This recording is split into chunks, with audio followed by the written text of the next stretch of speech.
The ice on Greenland and Antarctica is in places miles deep and hundreds of miles wide. In the present, however, all but the edges of these ice sheets are cold deserts. Not enough snow and ice falls there to build up the depth of ice that we find today, even if long periods of time were available. The flood of the Bible may provide an answer. First of all, flood rocks contain thick piles of lava and huge volumes of volcanic ash. Meteorologist Mike Ord has suggested that this might have led to the Ice Age. There was a lot of warm water added to the pre-flood oceans from the crust, and also a lot of lava flows and volcanism that heat the waters.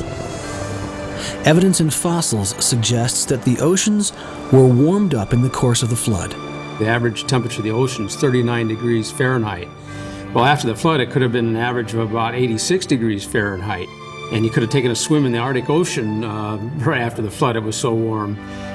But then it's going to start cooling down, and that cooling is mainly by evaporation. So the key here is that with that warm water, you evaporate so much more water vapor in the air.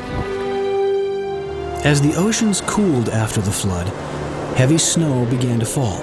Computer simulations that begin with warm oceans show snow falling far inland over cool continents. Ice sheets build up thousands of feet thick, where we see evidence for such ice today. This ice built up in only a few centuries of time. The whole process was sped up by volcanic ash cooling the Earth after the flood. Because of the instability of the Earth after the flood, there'd be a lot of volcanism. Aerosols are tiny particles about a micron in diameter, and they'll float up there in the stratosphere for several years, and they reflect sunlight back to space. So you have a cooling mechanism. The ice is going to build up, and then finally it's going to come to a point where it's going to peak. That's glacial maximum. Once the oceans cooled enough, the evaporation slowed, the snows stopped, and the ice began to melt. Calculations suggest that the buildup, movement, and melting of ice did not require many thousands of years as is traditionally taught. From a warm world at the end of the flood to the melting of the ice took only centuries of time.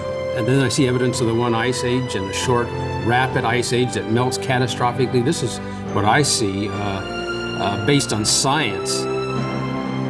Present climate is not the key to understanding what produced thick piles of ice in Greenland and Antarctica. It looks like the Bible had the key all along. The Great Flood in the days of Noah.